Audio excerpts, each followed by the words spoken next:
I'm going crazy. Anyway, hello. Today we are we today in August? I think we are. I think it's the beginning of August now, which is insane. Why is everything going so quickly? But I'm pre-filming everything, so now it feels even more insane for me, okay? It feels weird. But I'm going on vacation for like 3 weeks in July, which is in a few days. So I just thought, let's do another little August TBR video, because it's always super fun to pick out these books. And I've been a little stupid because the books that I did for July, my TBR July video, I put them on top of this, so I feel like I'm kind of stupid. Let's see what the first book will be. Also, I really hope you don't hear the airco, but it's like freakishly hot today. Okay. Read from a genre you never pick up. Well, that could be literary fiction, because I don't tend to pick that up as quickly. Definitely not fantasy. Like I pick up fantasy as quickly as possible. A romance I've been really loving too. So it kind of is like maybe like more like horror, literary fiction. And I guess it would be a classic. Classics I don't pick up often too. Dystopian I don't pick up often either. That would actually be nice to like pick up a dystopian book. But do I have anything with dystopian? That's kind of my question now. Okay, let's look up the one that I'm thinking of. See if it's dystopian or if it's not. This is science fiction dystopia. And it's young adult, but it's also kind of but it's also still fantasy. So and now I'm confused. But it says dystopia, so a mutant war beast known as ghosts. I think it is kind of like dystopia. It's more dystopian than fantasy. Cinder is also dystopian. I Who Have Never Known Man is also dystopian, but I don't own that book. And I want something that I own. Because obviously when I come back from vacation, I'm gonna be so excited about seeing all the books that I actually own. No, I think I'm gonna go for this dystopian book. I'm kind of choosing that because I don't read a lot of dystopian books, and I recently read all of the Hunger Games, and I realized that I really love reading books about different kind of worlds. This has been on my bookshelf since 2020 something? I don't know. But it's been there for a while, so I'm gonna choose Sky Hunter by Mary Lou. A world broken by war, a team of young warriors is willing to sacrifice everything to save what they love. And they're obviously fighting some ghosts. Like, it's beasts known as ghosts. Yeah, I don't know. I'm excited. I know that when I bought this, obviously I was like very intrigued. So I don't really know why I bought it, but it's really floppy too. So we have the first book, which is from a genre I never really read. Technically fantasy is always dystopian, isn't it? Because it's always like a new world.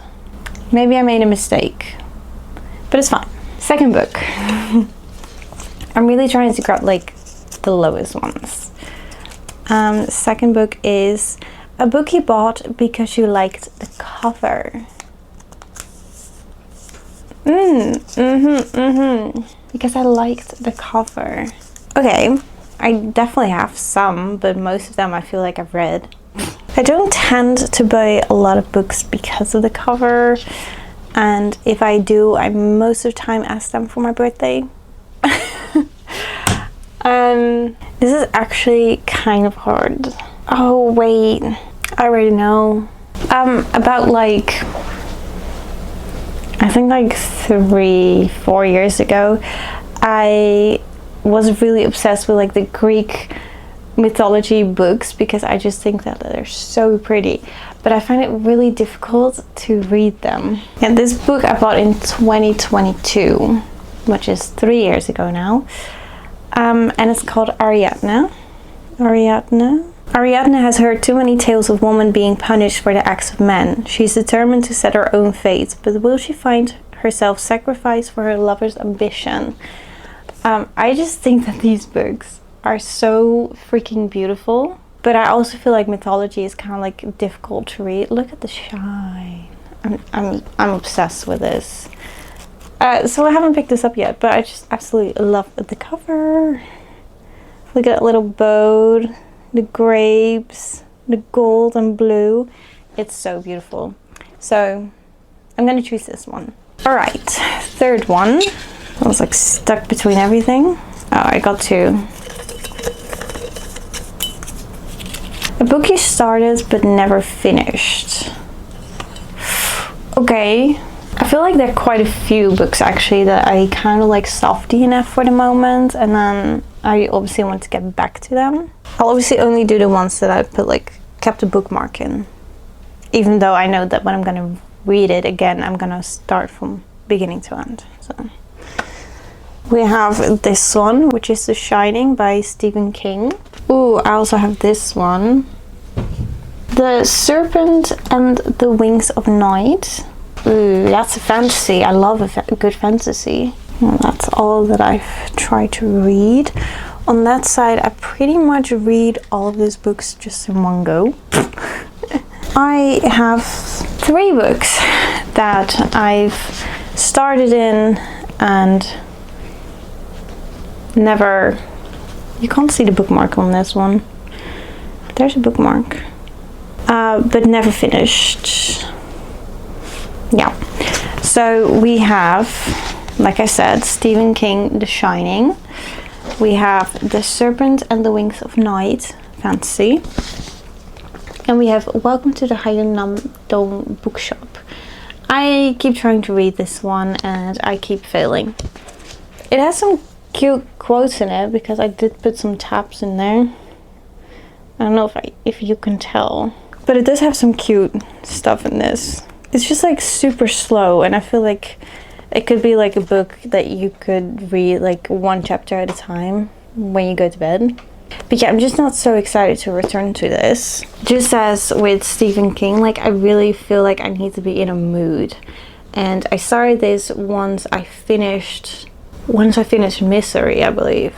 And I was like, oh my gosh, I just want to read more Stephen King. But then I kind of got in like a little book slump, and I was like, I just want to read something like more fast paced. So I feel like for this one, you need to be like definitely in a mood of like reading something slower, something a little bit more thrilling and all of that. And then we obviously have the fantasy, which I think we can all guess that from the way that I talk about these two, this is pretty much the only one that's left. Like, I just want to read this one.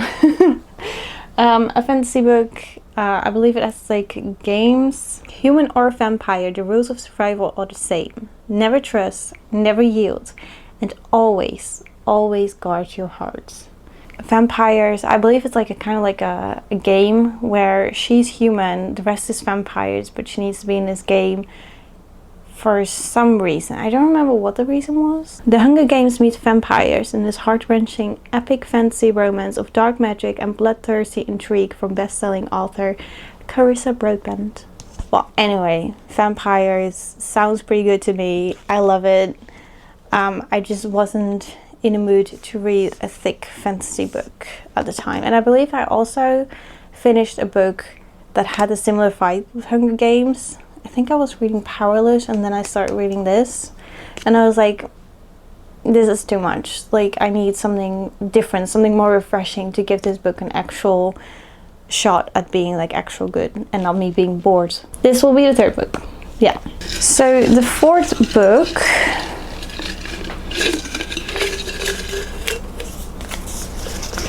will be a book with chapter titles. Ooh, fun. So normally you have like chapters that count, like 1, 2, 3, and other books have chapter titles. I feel like at the moment a lot of books have chapter titles, so I don't imagine it to be hard to be difficult, this, but I could be wrong. Let's look at this one. Yeah, this is chapter 22, The Villain. Let's see about the book that I really want to read this summer. No, this has chapter counts and then just the name of the POV you're reading. So I feel like this doesn't count. This is just chapter numbers and the POV that you're reading in. So that's not really what I want. This one I want to bring with me on holiday, so I'm not going to look at that. This is so difficult because I'm thinking about like which books am I bringing with me on holiday. Maybe that one actually.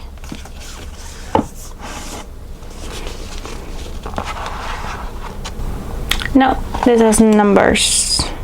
No, this is also chapter count. No, this is also a chapter count. I'm struggling. Maybe like the romance books.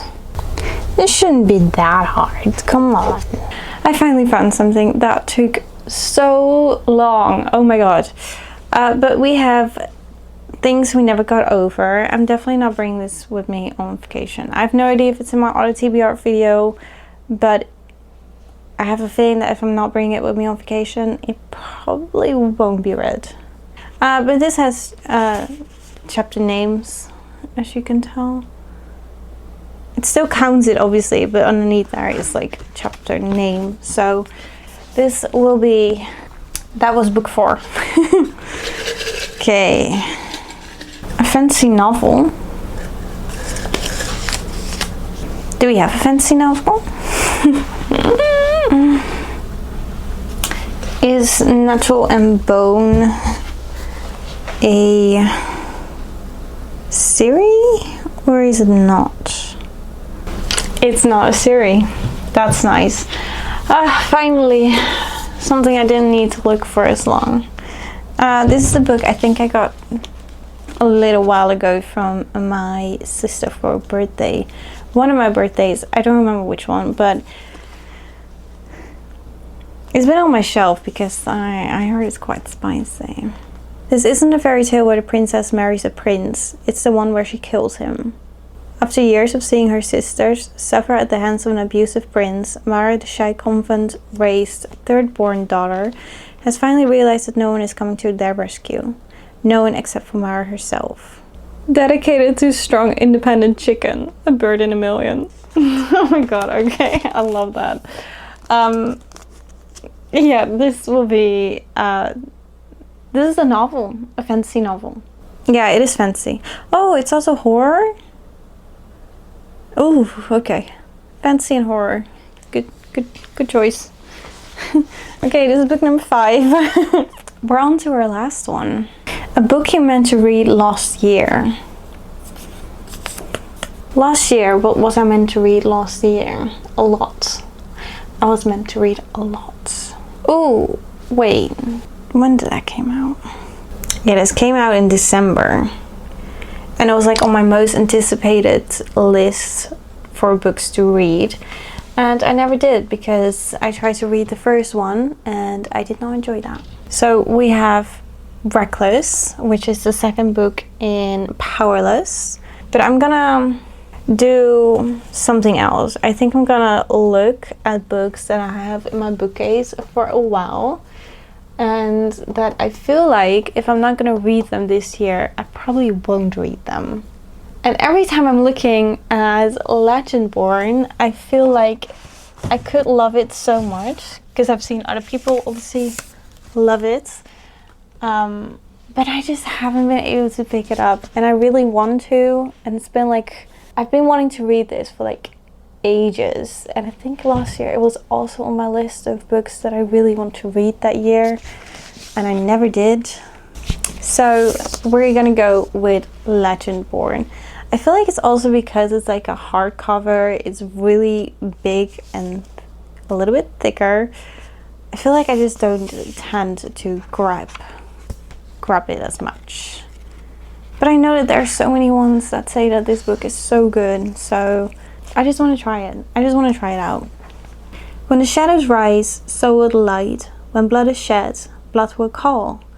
By the king's table, for the order's might, by your eternal oath, the line is law. It doesn't tell me much. Yeah, it doesn't really say much. A stirring modern tale of grief, power, and self-discovery.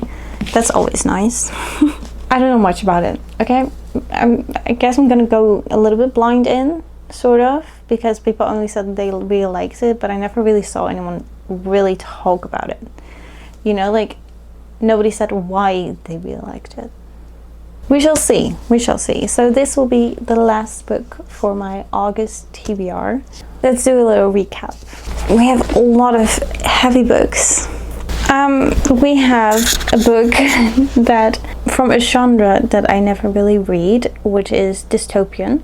We have a book that I bought because I adored the cover, which is Ariadne. We have a book that I started but never finished, which is The Serpent and the Wings of Night. We have a book that has chapters with a title, which is Things We Never Got Over. We have a fantasy novel, which is Nettle and Bone. And we have a book that I was meant to read last year and the year before that, which is Legendborn. So, oh my gosh, insane. These are all the books that I really want to read in August. So yeah, I hope that you guys enjoyed this video. I am going to set this down because it's super heavy. Yeah, like I said, I hope that you guys enjoyed this video, and I'll see you guys next time.